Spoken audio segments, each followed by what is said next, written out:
네, 지난달에 하나님의 언어로 축복하라 제 1탄에 이어서 오늘 축복의 언어 두 번째 같이 하게 됐습니다. 잔 트렌드, 게리 스몰리는 이쪽 분야에 아주 유명하신 가정 사역 연구소에 계신 분이신데요. 저희가 부모가 해야 될 중요한 사명 중에 하나가 하나님의 축복의 언약의 계승자라는 사실입니다. 부모가 해야 될 첫 번째 일과 마지막 일이 뭐냐 하면 자녀들을 축복하는 일. 그게 부모에게 주신 하나님이 원하시는 가장 중심적 사역입니다. 그래서 어떤 부모가 가장 성경적 부모고 어떤 부모가 부모다운 부모고 자녀들의 마음속에 오랫동안 사랑과 존경으로 남는 부모는 어떤 부모냐면 끊임없이 자녀를 축복하는 사람입니다.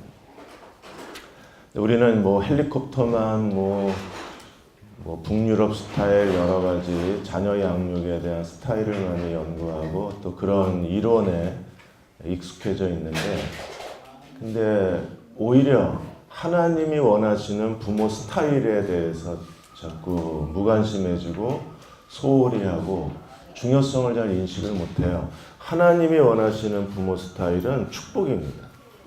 자녀를 축복할 수 있는 부모가 된다는 것, 그게 하나님이 부모에게 원하시는 거룩한 사명이기 때문에 부모가 자녀를 축복하는 것은 사명이에요. 부모의 사명.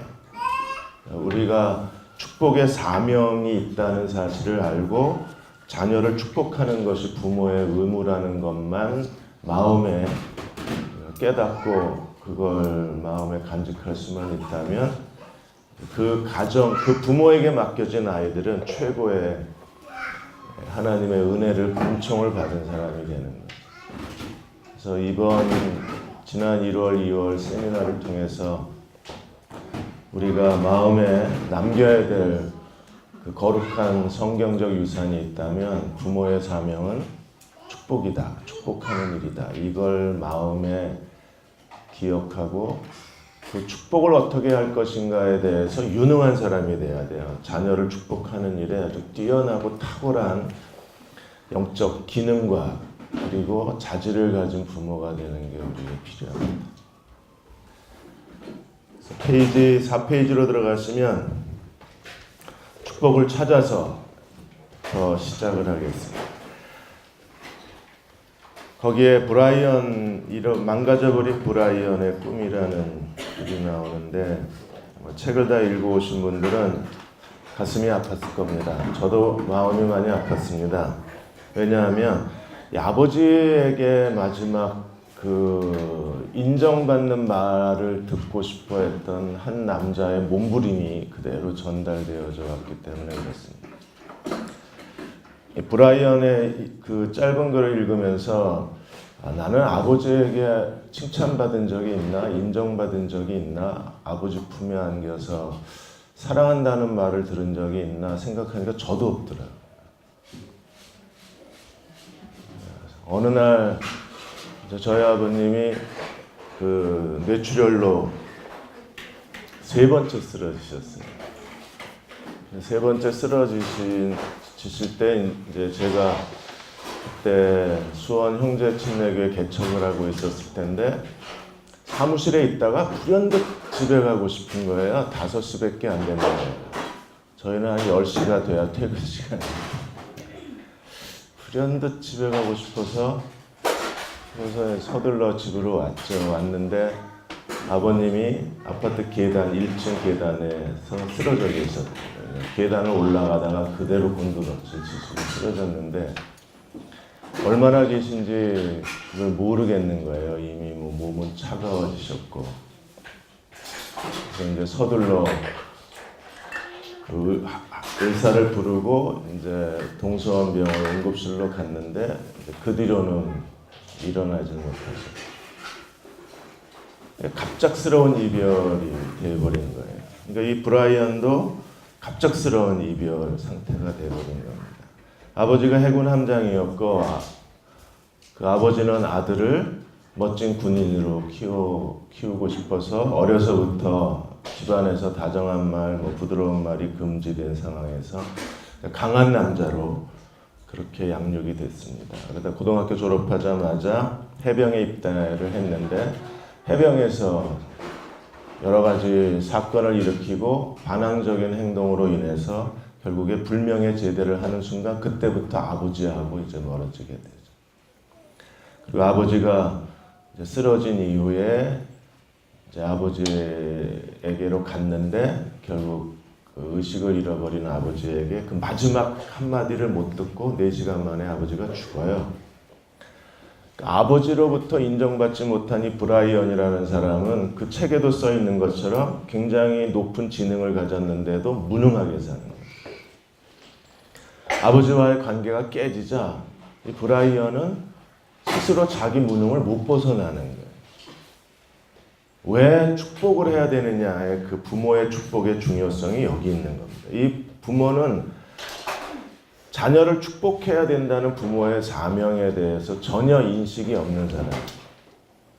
자녀를 축복하는 게 부모가 해야 할 가장 거룩하고 가장 경건하고 가장 중요한 일이라는 걸 망각해버린 거예요. 그냥 부모가 원하는 자식을 만드는 게 부모의 목표였기 때문에. 우리도 동일한 잘못을 저지를 수가 있거든요. 부모의 칭찬을 받지 못하거나 부모에게 인정받지 못하거나 부모의 축복이 되지 못한 자녀들은 결국 무능하게 살아요. 저 사람은 왜 저렇게 살지라고 생각하는 사람들을 우리가 상담하고 심층적으로 진지하게 대화를 하다 보면 그 뒤에는요, 무표정한 부모가 있어요. 반드시 있습니다.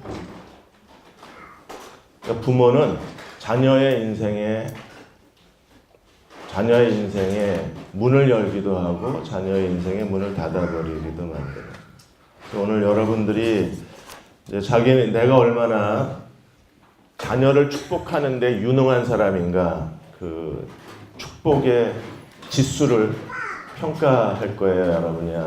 끝나고 나시면 거기서 진지하게 자기의 축복의 지수를 한번 평가해보고 나는 어떤 부분을 더 개발해야 되는가에 대해서 자신의 단점을 알고 그거를 좀 극복하는 노력이 우리에게 필요합니다.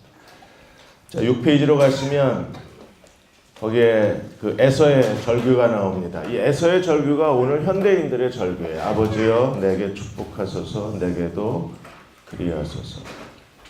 우리가 진심으로 자녀를 축복하지 못하게 됐을 때 일어나는 종교적 현상, 가정적 현상, 독립적 자아의 현상 두 가지 측면을 보면 첫째는 종교적 현상에서 사이비 종파로 쉽게 빠져들어가는 사람들이 대부분 부모로부터 축복을 받지 못한 사람들이 많아요.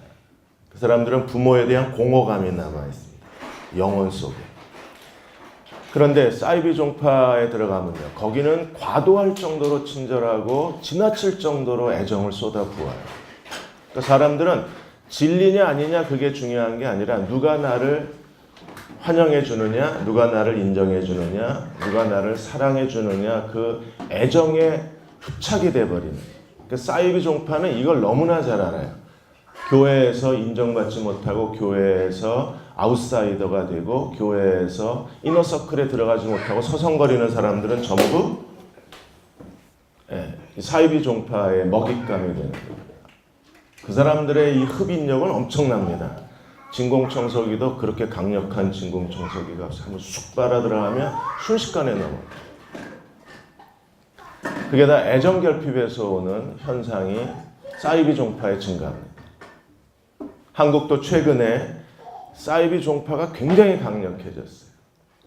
그리고 그 시점을 가만히 보면 가정의 붕괴가 같이 따라갑니다. 너무 바쁘고 너무 힘들고 부모가 맞벌이를 하고 아이들에게 신경 쓸 시간이 없고 아이들을 세속적 기준에 맞춰서 아이들을 키우다 보니까 애들이 초등학교 아이들이 막 학원을 3개, 4개 뛰고 그런 사이에서 부모가 자녀들하고 접촉할 기회가 없네요.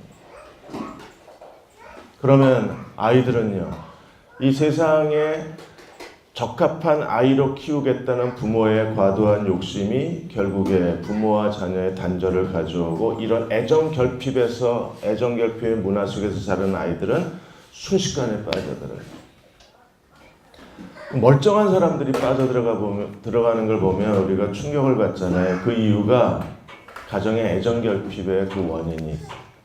그러니까 사이비 이 이단 종파에 대해서 아무리 연구하고 교회마다 뭐 신천지 출입 금지 뭐 플래카드 걸고 소용없는 일입니다. 근본적인 게 해결이 돼요. 우리가 서로에게 애정을 쏟지 않으면 이 이단 문제는 해결이 안 돼요. 또 하나 중요한 문제가 창세기 2장 24절에 남자가 부모를 떠나 여자와 합하여 한 몸이 되라고 말씀하신 이게 결혼의 원리예요. 성경이 말하는 결혼의 원리. 그런데 남자가 부모를 못 떠나요. 왜 그렇습니까? 부모로부터 충분한 애정을 받고 인정을 받고 부모로부터 칭찬받지 못한 사람들은 부모와 감정적, 의존적 단절이 안 돼요. 독립적 자아가 안 됩니다. 독립적 자아가 되지 않은 사람들이 한 여자랑 사는 거예요. 그러니까 이 여자는 미치는 겁니다. 이게 어린애도 아니고 방황하는 사춘기도 아니고 도대체 이 남자를 이해할 수 없는 거예요. 왜 그러냐 하면 부모로부터 완전히 독립된 자아가 아니에요. 성숙한 자아가 아닙니다. 아직도 어린아이인 겁니다. 그러니까 계속 부모 곁을 서성거려요. 부모 곁을 떠나지 못합니다. 그런 데서 결혼 생활도 어려움을 겪는 거예요. 최근에 결혼 생활에 어려움을 겪는 사람들이 너무 많아요. 그 현상 중에 하나가 가정에서 오는 애정 결핍입니다. 그래서 저자는 이런 부모뿐 아니라 뭐 교사, 학교에서 교사, 교회에서 목회자, 친한 친구, 이웃집 사람, 이런 축복의 네트워크가 형성이 돼 있어야 현대인이 그런 축복의 네트워크를 통해서 충분한 축복을 받아들여야. 그래서 어떤 분은 말하기를 축복이란 40년 동안 매일 아침 내린 만나와 같아야 된다 그랬어요. 아침 일찍 나가면 만나가 내려 있어요. 그 만나를 거두어서 하루를 먹은 게 이스라엘의 광야 생활입니다. 오늘 우리도 마찬가지입니다. 아침마다 일어났을 때 이 축복의 만나가 내려져 있어야 돼요. 그걸 거두어 드리는 사람들이 광야를 생존할 수 있는. 우리는 어떻게 자녀들에게 남편과 아내가 부모와 자녀 사이에 어떻게 이렇게 축복의 만나를 서로에게 줄 수 있을까를 고민할 필요가 있는. 자, 챕터 3로 가면 7페이지에 축복의 과거의 문제가 있습니다. 축복에 대한 용어를 지난달에도 했었는데 여기는 그 축복이라는 단어가 구약에서 한 640번 나와 있다고 말을 합니다. 창세기 1장 27절 28절에 하나님의 창조의 목적을 설명하셨는데 27절 28절을 한번 읽어보자. 하나님이 자기 형상과 하나님의 형상대로 사람을 창조하시되 남자와 여자를 창조하시고 하나님이 그들에게 제일 먼저 하신 일이 뭐예요? 여러분 구절을 가만히 보십시오. 하나님이 누구를 따라 창조하셨습니까? 하나님의 형상. 그러니까 예수 그리스도. 삼위일체 하나님이 예수 그리스도를 따라서 사람을 창조하셨는데 창조된 사람은 남자와 여자입니다. 창조되자마자 하나님께서 창조된 인간에게 제일 먼저 하신 일이 뭐예요? 축복하시죠. 그럼 인간은 무엇으로 살아야 됩니까? 축복으로 사는 게 아예 하나님이 창조의 DNA, 창조의 본성이 축복입니다. 축복을 받지 못하면 인간이길 거부하게 되는 거예요. 그래서 저렇게 많은 사람들이 인간답게 살지 못하는 것은 축복의 DNA, 축복의 본성이 충족이 안 돼서요.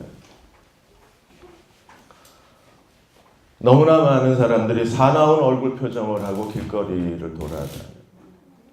너무나 많은 분노, 혐오, 그리고 인간관계 파괴, 도저히 사람이 할 수 없는 일들이 우리 주변에서 일어나는 거예요. 어떤 남자는 어제 뉴스 보니까 개가 대소변을 못 가린다고 5층인가 몇 층에서 개를 집어던졌어요. 인간이길 포기하는 거예요. 그냥 거기서 했으면 그냥 그러려니 합니다. 그랬는데 슈퍼에서 라이터 기름 사다가 또 개에다 불을 붙여버렸습니다. 이게 사람이 아닌 겁니다. 이 남자 분명히 대화를 해보면 그 뒤에 무뚝뚝한 부모였어요. 분명히 있습니다. 개 때문에 아내하고 계속 싸우다가 왜 그래요? 아내를 걔한테 뺏긴다는 기분이 들어요. 남자들은 순식간에 유치하게 그런 생각이 들어요. 그걸 아내가 모르는 겁니다. 이 남자 왜 이래? 왜 그래요? 사랑해달라는 거죠. 애정결핍. 그런 것들이 서로 마음의 교감이 안 되니까 결국 개를 집어던지고, 그래도 분이 풀리지 않으니까 휘발유 사다가 불 붙여버리고. 왜 이렇게 잔인해요? 애정결핍은 무섭습니다. 그게 왜 그렇게 되느냐 하면, 하나님이 처음 인간을 창조하셨을 때 하나님의 형상, 남자와 여자, 그리고 축복, 이게 어떤 과학으로도 어떤 기술로도 절대로 지워줄 수 없는 인간의 고유의 특성인 거예요. 하나님의 형상으로 지음을 받았다, 남자와 여자로 지음을 받았다, 축복을 받았다. 이건 안 지워져요. 여러 가지 인간 형태가 계속 지금 발달되고 있는데, 지난 주일날 제가 호모 사피엔스에 대해서 얘기를 했는데, 인간이 그런 사피엔스 시대가 돼도 여전히 내면의 욕구는 사람에 대한 갈망입니다. 이제는 어떤 시대가 됐어요? 이제는 남녀 간의 애정도 이게 너무 불편한 거예요. 그러니까 이제는 섹스도 로봇과 하는 시대가 곧 와요. 여자분들 정신 차리고 사세요. 이제는 여자가 필요 없어요. 그렇게 되면요, 그 섹스 로봇도 종류가 많아요.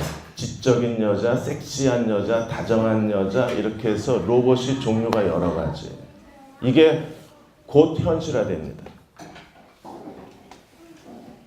그러면 이제 인간의 가장 고유한 성적 관계도 로봇이 대체가 되면 인간은요, 어디서 충족감을 얻겠어요?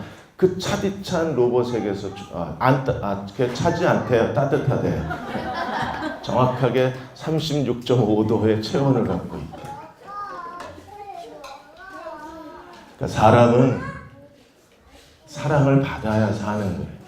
그게 안 되니까 로봇 시대로 가는 거예요. 왜요? 날 사랑해줄 여자가 없어요. 날 사랑해줄 남자도 없고, 아무리 두리번거려도 소용이 없는 거예요. 교회도 마찬가지입니다. 교회에 와서 나는 사랑을 받을 수 있을까 싶었는데, 교회도 여전히 서로를 바라보는 시선이 차고, 서로에 대해서 관심도 없고, 옆에 머물러 있으려고 하지도 않고, 자기들의 이익에 따라서 곁에 왔다가 쉽게 사라져버리니까 이게 견딜 수가 없는 거예요. 하나님은 축복을 위해서 사람을 창조하셨다는 사실을 우리가 기억해야 돼요. 그래서 축복이라는 것은요, 세 가지 현상을 가져오는데, 첫째는요, 사람을 연합시키는 힘이 있습니다. 축복은. 그 다음에 만일에 부자교회 오늘 이 모임이 나에게 사랑과 애정과 축복을 준다고 생각하지 않으면, 이거 볼륨 좀 올려주세요. 제가 늙어가지고요 가까이 될 힘이 없어요. 축복이 된다고 생각하면 여기 올 이유가 없잖아요. 근데 여기 있는 사람들이 정말 날 사랑하고 날 좋아하고, 그리고 여기에 오면 내 마음에 비어있는 것이 체험을 받고, 짧은 순간 서로 손을 만지고 한번 안아주고 웃는 얼굴을 보는 것만으로도 내 존재의 의미를 찾을 수만 있다면 사람들은 여기로 와요. 근데 그런 게 전혀 없으면 그 모임에 가야 될 이유가 없잖아요. 그래서 축복은 연합시키는 힘이 있어요. 우리 가족은 왜 이러지? 함께 모이기를 원치 않고, 모여도 서로 서먹서먹하고, 서로 낯선 사람 쳐다보고 더 이상 모일 이유가 없잖아요. 그러니까 애들이 저녁 사준다 그래도 바쁘다 그러고, 빕스 가자 그래도 너나 잘 드세요 이러고. 그렇게 되면 이미 가정의 연합은 깨진 거예요. 그 원인은 애들이 못돼서가 아닙니다. 그 안에 축복이 없는 거예요. 두 번째는요, 축복은 하나님의 보호를 가져오게 만듭니다. 우리는 끊임없이 하나님의 보호가 필요하잖아요. 인생에 여러 가지 위기가 많고 너무나 힘든 순간들이 많이 있고, 그럴 때 그 하나님의 보호에, 하나님의 날개 그늘 아래 사는 사람들은, 축복 아래 사는 사람들은 하나님의 날개 그늘 아래 있어요. 그리고 인생의 중요한 순간에 축복하라. 우리가 하나님의 언어로 축복하라고 그랬을 때 7산의 축복이 있었습니다. 태어날 때, 결혼할 때, 뭐 이렇게 해서 7번 중요한 시기에 반드시 축복하라고 그렇게 되어 있었어요. 왜 그래요? 인생은요, 축복으로 시작해서 축복으로 끝나야 인생인 거예요. 그래서 모든 중요한 때마다 서로를 축복해야 돼. 인간의 본질은 축복으로 창조되었기 때문에 축복이라고 하는 그 울타리 안에서 축복이라고 하는 영역이 없으면 생존이 불가능합니다. 그래서 부모의 사명은 축복하는 거예요. 축복의 5가지 스킬이 있습니다. 챕터 4, 1, 2에 가시면 5가지예요. 접촉, 표현, 가치, 장래, 헌신. 첫째가 뭐예요? 접촉. 두 번째는 표현. 세 번째는 가치. 네 번째는 장래. 5번째는 헌신. 이걸 차례대로 한번 보겠습니다. 챕터 5에 가시면 애정어린 접촉입니다. 우린 정말 누가 안아줬으면 좋을 때가 있잖아요. 누가 좀 한번 안아줬으면 좋겠다. 이제는 교회에서 애들을 안아주지도 못합니다. 잘못하면 범죄가 되기 때문에 애들만 외로운 거예요. 거기에 이사벨이라는 그 자매 얘기가 나오는데, 읽다가 이분들도 읽다가 참 마음이 아팠습니다. 당뇨 합병증으로 인해서 장기가 다 망가지고, 장기가 망가지니까 외모도 다 망가지죠. 34살의 자매가, 이 자매가 34살에 죽죠. 젊은 여자인데, 그런데 당뇨 합병증으로 장기가 다 망가졌으니까 얼마나 고통스럽겠어요. 진통제를 놔달라고 요청을 하는데, 이 진통제가 습관성이 되기 때문에 안 놔줍니다. 저도 한양대병원에 입원했을 때 밤만 되면 사람이 온몸이 경직이 돼요. 꽈배기 꼬아놓은 것처럼 온몸이 뒤틀리고 경직이 됩니다. 그때 진통제를 맞지 않으면 계속 몸이 굳어진 채로 그 다음날 아침까지 가는 거예요. 근데 어떤 젊은 의사는 정말 좋은 사람이에요. 이 사람은 제가 벌써 굳어지면 진통제를 놔줘요, 간호사한테. 근데 나이 많은 의사가 당직이 되면 그냥 생으로 고통을 당하는, 이 노인네는 주사를 안 놔줘요. 그래서 내가 막 악을 써서 그냥 들어쳤다. 근데 아마 이사벨이 굉장히 고통스러웠을 거예요. 근데 주사를 놔주면 오히려 더 수명을 단축시켜요.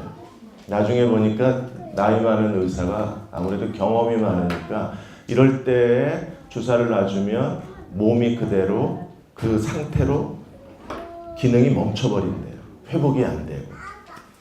그래서 주사를 안 놔줬다 그러시더라고요. 그러니까 아마 이 이사벨도 그때 주사를 맞으면 기능이 멈추니까 아마 의사가 놔주지 않은 것 같아요. 그때 이 여자가 뭐라 그래요? 나 좀 안아달라. 나 좀 안아주세요 했을 때 그게 얼마나 절박했을까 싶은 거예요. 그래서 간호사가 그 포옹을 진통제 포옹이라고 이름을 지어줬죠. 몇 달 후에 아플 때마다 간호사들이 안아주고 그렇게 34살의 나이로 일찍 떠나야 했었습니다. 접촉. 축복은 접촉에서 시작입니다. 실제로 창세기 27장 26절에 그 야곱이 이삭이 야곱을 축복할 때에 먼저 1단계가 뭐예요? 가까이 와서 내게 입맞추라. 그리고 머리에 손을 얹고 축복을 하는 겁니다. 뉴욕대 유아교육교수 크리그 박사가 그 안수에 대해서 조사를 했는데, 안수를 하면 안수하는 사람과 받는 사람의 몸 안에 헤모글로빈 수치가 올라간대. 헤모글로빈 수치가 올라가면 면역력이 증가가 되고, 헤모글로빈 수치가 올라가면 몸 안에 저항력이 커집니다. 그러니까 웬만한 염증은 헤모글로빈이 올라가는 거로 자연 치유가 돼요. 안수 많이 받으세요. 금요기도에 오셔서 안수 많이 받으세요. 별로 원치 않으세요.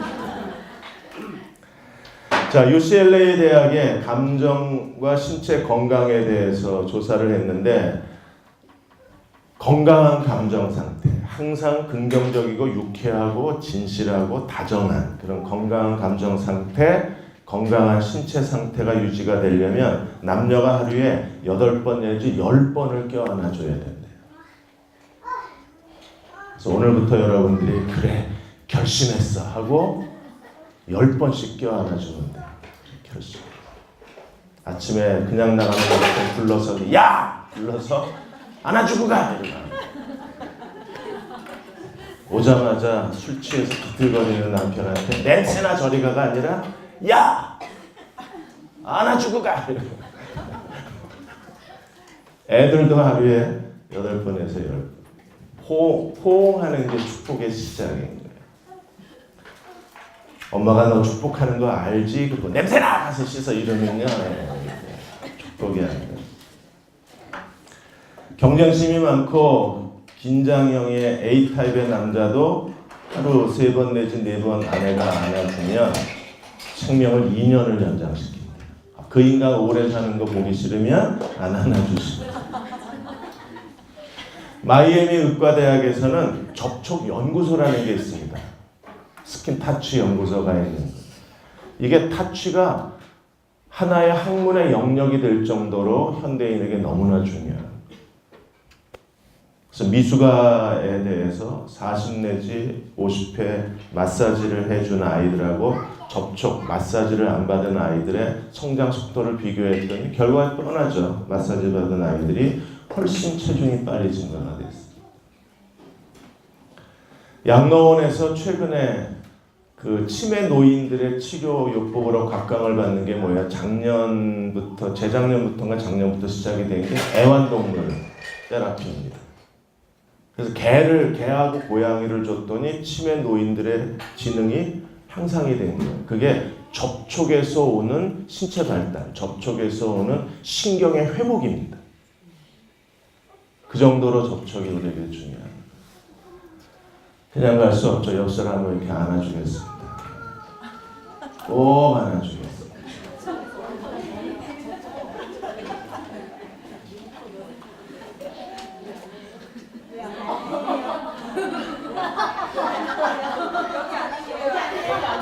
왜?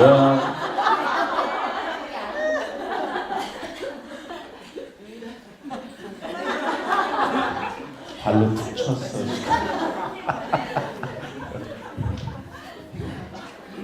상남자다, 상남자. 퍼듀 대학에서 재미있는 실험을 했습니다. 도서관 사서에 학생들이 제일 불만이 많은 게 도서관 사서잖아요. 도서관 사서는 아무리 잘해도 학생들에게 인기가 없어요. 왜? 맨날 재촉이나 하고 사무적으로 행동을 하니까. 그런데 학생들 도서관 사서로 하여금 책을 대출받거나 대출을 하거나 다시 돌려주는 학생들을 타취하게 했습니다. 그랬더니 도서관 사서가 만져준 학생들은 사서에 대한 호감이 확 올라갔어요. 좋은 직원이에요. 이게 비즈니스 마케팅에도 접촉 마케팅이라는 게 있잖아요. 가면 점원이 계속 아우 몸매 좋으세요. 여자가 해야 되는데 이러면 그 여자는 거기서 옷을 사가요. 이게 슈퍼마켓, 대형 슈퍼마켓에서도 타취하고 신제품 팔았을 때 신제품 판매율이 높아집니다. 이게 접촉이라는 게 축복의 시작이라 그래요. 축복의 언어이기 때문에 그렇습니다. 거기에 마르크 홀랜드 닥터가 그 3번 이상 원치 않는 임신을 하고, 그야말로 방종한 여자죠. 자기 몸을 내버려둔 여자. 왜 자기 몸을 내버려두나, 이 여자들에 대해서 조사를 했더니 한 남자를 안을 수 있고, 누군가가 날 안아주고 누군가가 날 귀여워해주는 대가로 성을 주는 건 아깝지 않다 그랬어요. 그 정도로 사람이 그리운 거예요. 사람의 호흡이 그리운 거예요. 로스 캠벨 박사는 연구를 통해서 뭘 밝혀냈습니까? 다정한 아버지, 접촉, 자녀들과 더불어 놀고 씨름하고, 그래서 좋은 아버지는요, 아이들하고 씨름하고 아이들하고 욕탕에 들어가는, 같이 목욕하는 아버지가 좋다고 그러는 거예요. 왜? 거기 스킨십이 있으니까. 그런 다정한 아버지를 둔 사람 치고 성 독착증에 빠진 사람이 없다. 그러니까 성적으로 독착증이나 성적으로 좀 정상적이지 않은 비정상적인 사람들의 그 뒤에는 이런 무정한 아버지가 있는, 무뚝뚝한 아버지. 자, 두 번째로 넘어갑니다. 표현하기. 사람의 언어. 언어는요, 이게 사람의 말처럼 무서운 게 없어요. 언어는 사람을 세워주기도 하고 언어는 사람을 무너뜨리기도 합니다. 아무 말 하지 않으면 좋지 않냐. 침묵은 상처의 언어보다 더 무서운 게 침묵의 언어입니다. 이건 사람을 완전히 질식시켜버립니다. 축복은 반드시 언어로 전달이 돼야 돼요. 요한복음 1장 14절에 예수님은 어떤 분이셨어요? 말씀이 육신이 되어 우리 가운데 거하셨다. 예수님은 그 성육신의 본질 자체가 말씀입니다. 사람만이 언어를 갖고 있어요. 이 언어가 축복의 도구가 돼야지, 언어가 축복의 도구가 못 되면 언어는요, 저주의 도구가 되는 겁니다. 중간은 없나요? 없습니다. 축복의 언어가 아니면 이미 저주의 언어입니다. 그래서 우리는 자신의 언어를 가지고 사람을 축복할 수 있어야, 그래야 그 사람이 축복의 두 번째 단계, 표현에 능한 사람이 될 수 있습니다. 린다라는 사람의 이야기가 책에 나왔죠. 20살입니다. 키도 큽니다. 매력적입니다. 그런데 애리조나, 그 뜨거운 40도가 넘는 그 뜨거운 날씨에 이 린다는 두꺼운 긴팔 검정 옷을 입고 다닙니다. 이유가 뭐예요? 그 아버지가 그 잔인한 공포 영화, 그런 영화들을, 애를, 그 꼬마 여자애를 데리고 그걸 보면서 이 아버지가 이 딸한테 붙여준 별명이 무엇입니까? 마귀의 딸.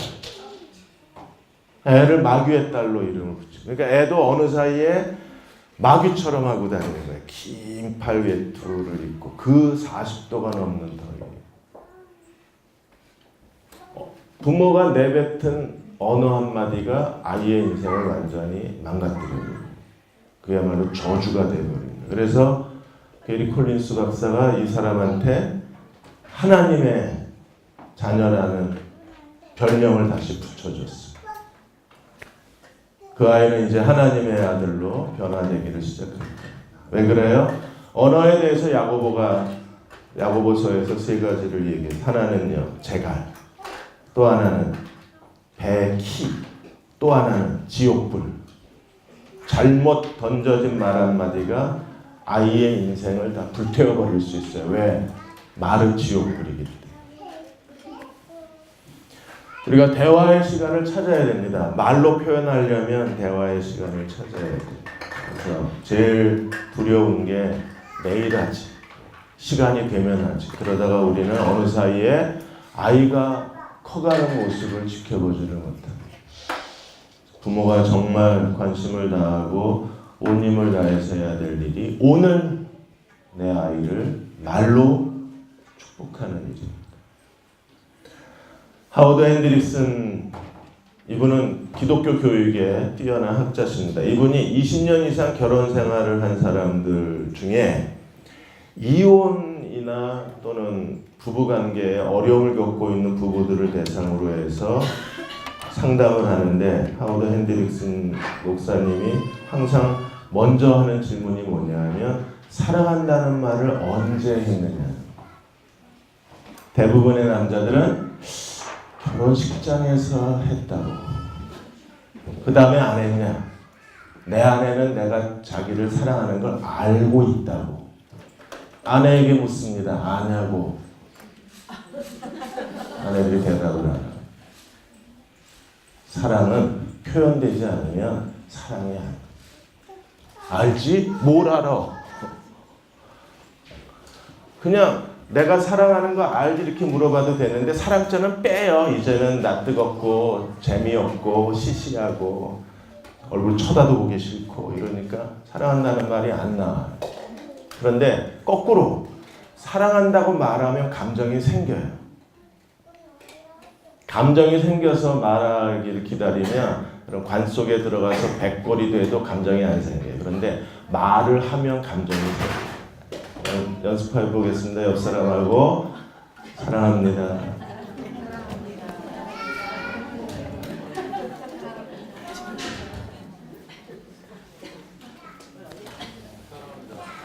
네, 댄이라는 젊은이가 있습니다.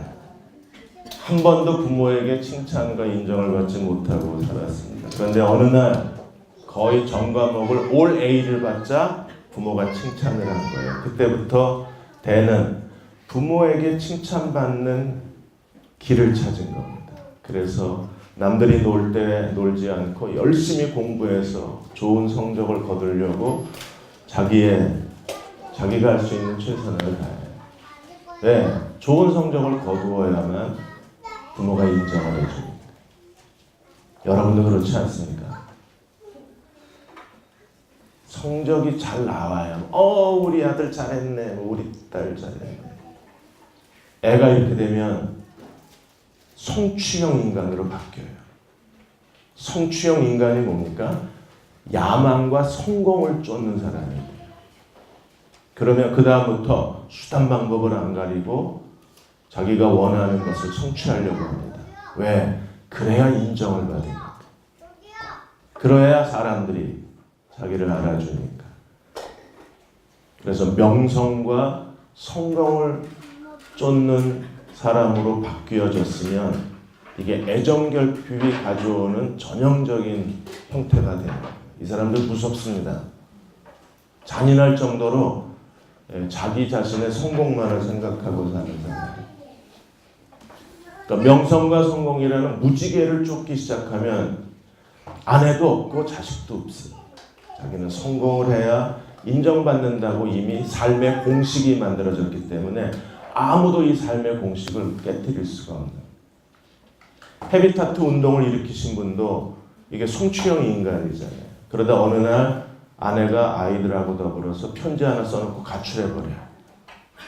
너 혼자 잘 살라고. 그때 이 사람의 인생이 멈춥니다. 그리고 공동체에 들어가서 자기 인생을 돌아봐요. 거기서 변화가 돼요. 그래서 남은 생애를 헤비타트, 집이 없는 사람들을 집 지어주는 운동의 창시자가 돼요. 왜냐하면 그 공동체 안에서 땅은 있는데 집이 없으니까 이것 때문에 고민하는 사람들의 고민을 해결해 주려고 하다 보니까 이게 사람들이 공동으로 힘을 합치면 집을 지어줄 수 있겠구나 하는 사업, 하나님의 사업의 아이템을 얻어요. 거기서부터 헤비타트 운동이 시작이 돼요. 카터 대통령도 이 헤비타트 운동에 아주 평생을 바치신 분이죠. 그 가정으로 돌아왔을 때 그는 비로소 자기 인생의 의미를 찾았다. 그렇게 고백을 합니다. 칭찬하지 않는 이유도 많아요. 왜? 아이가 자만심이 빠질까봐. 여러분, 제발 자만심 빠질 만큼 해주세요. 세상에 이게 뭔 핑계입니까? 애가 교만해진다. 제발 좀 교만해질 만큼만 해주세요. 그리고 교만해지는 한번 보십시오. 축복의 말을 들은 사람은요, 교만하라고 돈 주고 1억 줄게 교만해 못합니다. 이미 안에 축복이 하나님이 주신, 파스칼이 말한 게 그거잖아요. 하나님이 주신 빈 공간. 하나님이 주신 이 빈 공간이 꽉 채워진 사람은요, 얼마나 다정하고 겸손하고 인간미 넘치고 사람 존중할 줄 알고 예의 바르고 공손하고 그야말로 매력적인 사람이 됩니다. 교만이요, 시켜도 못합니다. 어떤 사람이 교만합니까? 이 축복의 공간이 비어있는 사람이 그냥 교만한 거예요. 왜? 교만해야 사람들이 알아주니까. 개그맨 박명수 왜 이렇게 소리 질러요? 소리 지르니까 사람들이 알아주길 시작을 한 거예요. 전에 그냥 FM대로 개그했을 때는 아무도 박명수라는 인간을 몰랐습니다. 근데 어느 날 버럭하니까 와 이렇게 되니까 쟤는 죽을 때까지 버럭하고 살아야 돼요. 먹고 살려면. 그게 하나의 교만의 형태가 돼요. 그런 얘기 좀 하지 마시고. 그냥 하기 싫어서 안 한다고 그러지. 뭘 애가 교만해질까. 두 번째는 이게 한 번 하면 계속 해야 되는데 그거 너무 힘들다. 그럼 왜 애를 낳아?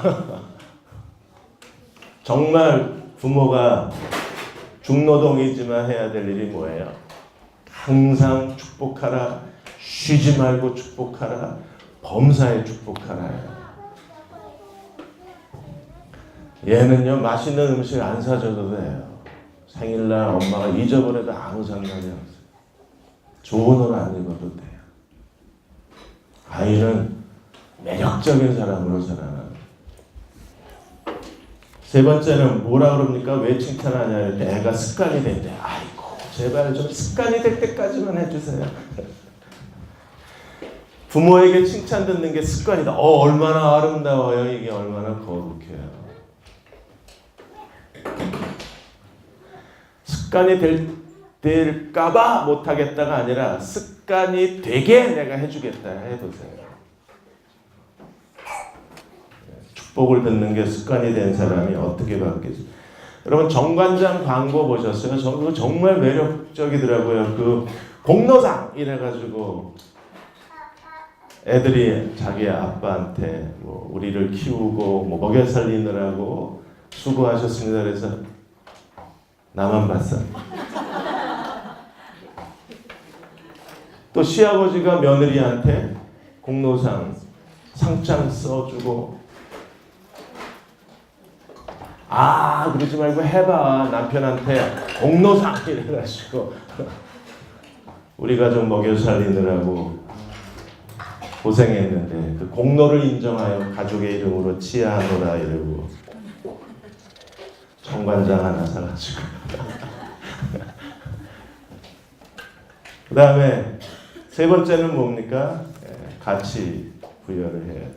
그러니까 제일 중요한 게 아이들의 남편과 아내의 가치를 부여하는 게 중요해요. 축복은 높은 가치, 그냥 가치가 아니라 높은 가치를 부여해 주는 거예요. 다이앤이라는 사람이 오랫동안 기다려서 아이가 태어났는데 아이가 기형이죠. 왼쪽 팔이 팔꿈치 이상으로 자라나질 않습니다. 부모가 우리가 하나님의 축복으로 이 아이를 키우기로 결심을 합니다. 하나님 목적대로 이 아이가 살 수 있게 해주자. 하나님 목적대로. 왜? 모든 아이는 다 하나님의 목적을 갖고 태어나니까. 왼쪽 팔이 기형이지만 하나님 목적대로 살게 해주겠다. 여러분도 그렇게 원하시죠? 하나님 목적대로 내 아이가 살. 그러면 이 부부가 한 일이 뭐예요? 항상 아이를 위해서 기도하고 한 일이 뭡니까? 계속 격려하고 칭찬하고 내가 최고라고 얘기해 줘요. 그러니까 이 아이는 한쪽 팔이 기형이어서 학교에서 왕따를 당하고 아이들에게 놀림을 받으면서도 아이는 정말 건강하게 자라나요.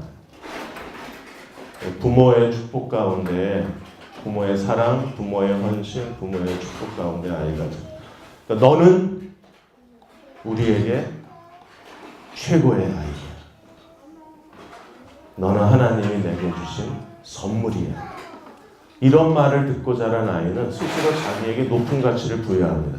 내가 나에게 높은 가치를 부여하고 자신의 높은 가치에 자아인식이 있어야, 그래야 하나님 목적대로 자기 인생을 살 수 있는 거잖아요.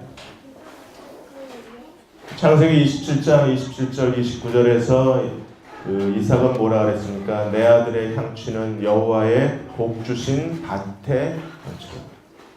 내 아들의 향취는 쩌든 땀 냄새나. 씻어! 이게 아니라 내 아이의 향취는 여호와의 복받은 밭의 향취. 흙냄새. 그게 얼마나 아름다워요. 하나님이 복 주신 흙냄새가. 왜요? 그 흙에서는 뭐든지 자랄 수 있어요. 심는 대로 많은 열매를 거둘 수 있잖아요. 밭이라는 게, 밭의 개념이. 그러니까 이거 뭘 얘기하는 거예요? 너 네가 하고 싶은 걸 할 수 있어. 네가 뭘 하고 싶든지 너는 그걸 성취해낼 수 있어. 왜? 너는 여호와가 복 주신 밭이니까. 이게 밭이라고 하는 개념이 얼마나 높은 가치를 아이에게 주는 거예요. 너 하고 싶은 거 다 해. 왜? 너는 하나님이 복 주신 밭이니까. 그 밭의 향기가 너한테 있어. 이렇게 이런 말을 부모에게서 듣고 자란 사람들은 정말 하나님이 놀랍게 쓰실 것 같고 자기 인생에 새로운 가치를 이루어낼. 그래서 야곱이 이스라엘로 바뀔 때까지 그는 하나님의 축복을 놓치지 않잖아요. 끝까지. 그러면 높은 가치를 부여하기 위해서 우리가 해야 될 일이 무엇인가? 거기 페이지 14에 넘버 2 보시면 거기 4가지가 있습니다. 첫째가 뭐냐면 일상적인 사물, 지금 여호와의 복 주신 밭이다 뭐 이런 것처럼 일상적인 사물을, 친숙한 사물을 이용해서 아이에게 큰 가치를 전달해 줄 수 있어요. 이게 기술입니다. 부모의 기술. 그 다음에 감정적인 의미의 비유. 저는 제일 좋은 게 그림 문장입니다. 그림처럼 이미지화 해주는 거예요. 왜냐하면 이게 성경적 방법이기도 해요. 창세기 49장 28절에서 야곱이 12아들들을 각인의 분량대로 그냥 무조건 좋은 말 늘어놓고 화려한 말 늘어놓는다고 축복이 아닙니다. 그건 부모가 무책임한 겁니다. 부모가 애를 제대로 모르는 거예요. 아이를 제대로 알면 그 아이의 분량에 맞는 축복을 해줘야 돼요. 그래서 나중에 그 헌신에 가보시면 거기에 그 페이지 18페이지 4번에 보면 뭘 연구하라고 돼 있어요? 자녀를 연구하라고 돼 있어요. 왜? 자녀를, 부모가 해야 될 중요한 일이 자녀를 알아야 되잖아요. 그러니까 자녀를 제대로 알고 분량에 맞게 자녀를 축복해 줘야 돼요. 그래서 야곱은 어떻게 했습니까? 유다에 대해서는 사자 새끼 같다. 야, 이게 얼마나 명쾌한 표현이에요. 넌 사자 새끼다. 사자는 동물 중에 왕입니다. 그런데 아직 새끼예요. 그러면 유다가 가져야 될 비전, 유다가 가져야 될 야망, 유다가 가져야 될 인생의 포부는 뭡니까? 나는 왕지파, 사자지파로서의 가문을 세우는 거예요. 넌 사자 새끼야. 야곱은, 이스라엘은 유다 지파에 대한 하나님의 예언을 알고 하나님의 섭리를 알고 그를 어떻게 축복해야 되는가를 알고 하나의 그림. 그래서 유다 지파는 사자상이 유다 지파의 깃발입니다. 사자. 납달리에 대해서는요, 노인 암사슴 같다 그랬어요. 제멋대로 뛰어다니는 건 좌충우돌 노인 암사슴 같다. 요셉에 대해서는 무성한 가지가 담을 넘었어요. 그러니까 요셉은 이스라엘 내에서만 쓰임 받는 게 아니라 이스라엘 나라 밖에서 쓰임을 받는 거예요. 그래서 요셉은 애굽의 국무총리가 되어서 애굽의 토지 개혁, 완전히 토지 개혁을 새로 뒤집어요. 그래서 7년 가뭄을 통해서 제일 먼저 요셉은요, 애굽에 있는 모든 돈을, 식량을 사는다고 모든 돈을 다 끌어모아서 바로의 돈이 되게, 애굽의 모든 가축을 갖고 식량을 팔았습니다. 그래서 애굽에 있는 모든 가축이 바로의 소유가 되게, 그다음에 자기가 가지고 있는 땅을 다 바쳐서 식량을 삽니다. 그래서 모든 땅이 바로의 소유가 돼요. 그리고 그 땅의 국민들이 왕의 땅의 소작인이 돼요. 그래서 땅의 5%를 세금으로 바칩니다. 그게 국민 착취하는 거 아니냐. 그 당시에 지주들의 갑질은요 정말 잔인했습니다.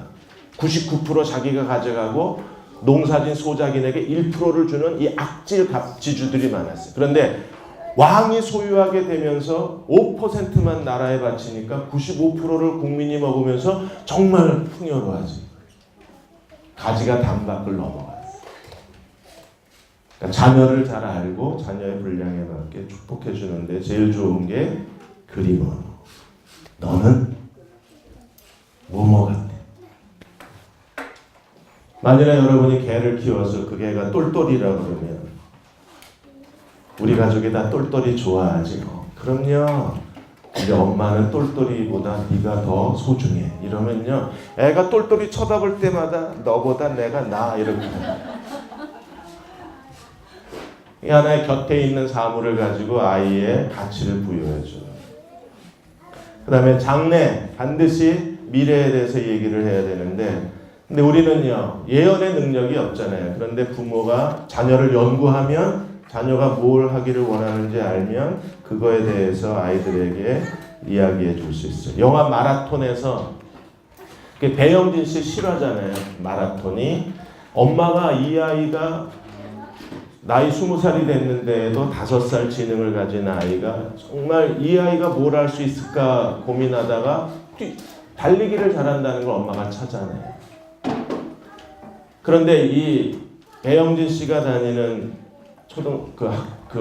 자기 마을의 초등학교에 전직 마라토너가 잘려가지고 그 학교에 온 사실을 알게 되죠. 그래서 엄마가 가서 그 코치에게 자기 아이 맡겨달라고 요청을.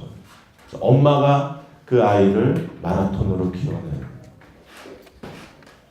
장래, 아이의 장래를 말해줄 수 있습니다. 마지막으로 헌신이 필요합니다. 헌신은 그냥 아이들에게 축복의 말만 해주는 게 아니라 그 말이 이루어지도록 모든 노력을 다 해주어야 돼요. 거기에 그 18페이지, 19페이지에 가서 보시면 우리가 아이들에게 해야 될 중요한 일에 대한 이야기가 18페이지에 보시면 적극적인 헌신을 표현하는 2가지. 첫째는 뭘 해야 됩니까? 하나님께 맡기고 기도하십시오. 부모가 해야 될 중요한 일 중에 하나가 기도해 주는, 하나님께 완전히 의탁을 하십시오. 왜냐하면 하나님은 어떤 인생의 경험도 아이를 위한 선으로 만들어주신 하나님이시기 때문에 여러분들이 실망하거나 분노하거나 좌절하지 말고 하나님께 아이를 의탁할 수 있어요. 믿음으로 우리가 헌신해야 되고, 2번째는요. 아이들에게 어떤 게 필요한지, 우리의 시간, 에너지, 자원을 어떻게 해서 아이가 그 꿈을 이루어갈 수 있도록 어떻게 해줘야 되는가에 대한 부모의 헌신이 필요합니다. 저자의 부모님은요. 콘도미니엄이라고 해서 우리는 콘도미니엄이 크지만 콘도미니엄이 이게 원베드 같은 경우에는 진짜 작아요. 집이. 근데 그 집에, 어머니의 집에는 신학과 심리학 책장 하나, 그 다음에 의학 관련 간행물이 책장 하나, 또 하나는 중장비 관련 책장 하나에 가득 있어요. 왜요? 세 아들이 하나는 목사고 하나는 한때 중장비 운전을 하고 또 아들 하나는 의사니까 아들하고 커뮤니케이션을 하고 아들의 장래를 어떻게 도와줘야 될지, 어머니가 해야 될 역할이 뭔가를 알고 관련 전문 서적을 읽으면서 자녀들과 대화를 하면서 실제적으로 이럴 때는 이렇게 하는 게 좋겠다고 얘기해 줄 수 있는 엄마로 자기를 준비하는 거예요. 그게 어머니의 헌신입니다. 우리는 아이들을 잘 연구해서 아이들이 어떤 길로 가야 할지를 잘 알고 그 아이가 그걸 성취할 때까지 곁에 머물러서 모든 노력을 다 해야 합니다. 거기 수학 선생님 얘기가 나오잖아요. 수학 선생님이 애들이 다 수학 탈락이 돼서 모두가 다 그 졸업 위기를 겪어야 했는데 다른 수학 선생님이 오셔서 이런 얘기를 합니다.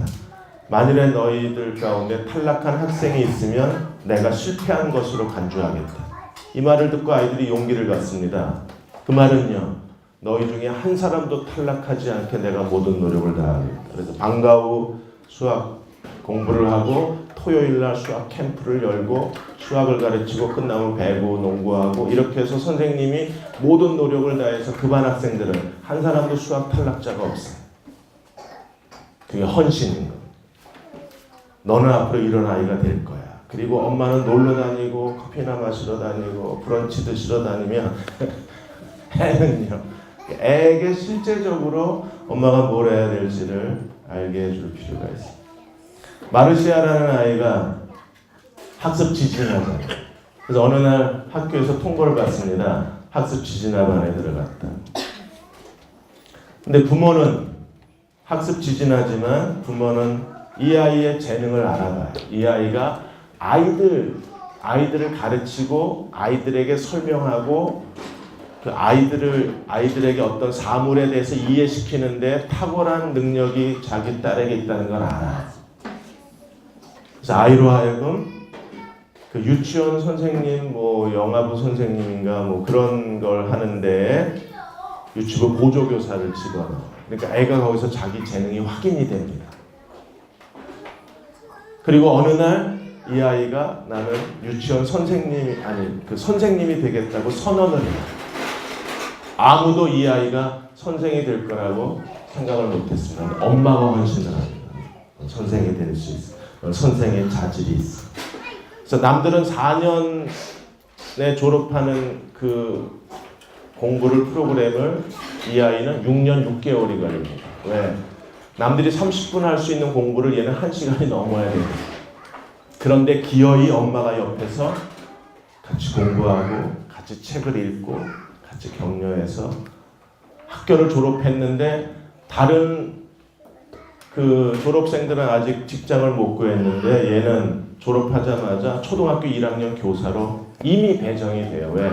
실습을 나갔는데 교장 선생님이 이 아이의 탁월한 능력과 성실함을 보고 졸업하자마자 오라고 이미 직장이 구해져 있는 엄마의 헌신이 만드는 아이에게 장래를 알게 해주고 그 아이에게 뭐가 재능이 있는지를 알고 재능을 발견하고 장래를 말해주고 장래가 실현이 되도록 헌신해주고 그래서 부모는 자녀들에게 축복이 되는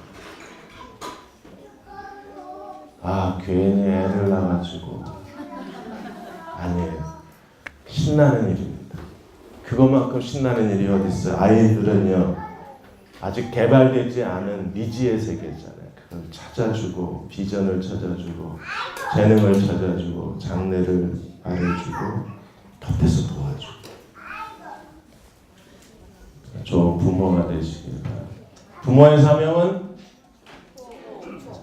자녀를 축복하는 남편과 아내도 마찬가지예요. 남편은 아내에게 축복이 되어야 되고 아내는 남편에게 축복이 돼야 됩니다. 기도하겠습니다.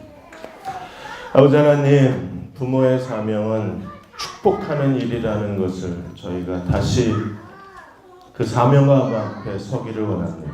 남편과 아내, 우리 모든 사람이 서로가 서로에게 축복의 사람으로 살게 하여 주옵소서. 워크숍 나눌 때 우리 안에 인식의 변화가 있게 해주시고 워크숍을 통해서 새롭게 다짐하게 해주시고 워크숍을 통해서 축복의 부모로 거듭나는 사랑하는 가정들이 되게 하여 주옵소서. 오늘 저희가 이 자리에 함께 모인 이 시간이 하나님 우리에게 축복의 시간이 되게 해주시고 우리의 변화를 발견하는 시간이 되게 해주시며 우리 가정이 하나님이 축복하시는 가정으로 세워지는 첫걸음이 되게 하여 주옵소서. 예수님의 이름으로 축복하고 기도드리옵나이다. 아멘. 수고하셨습니다.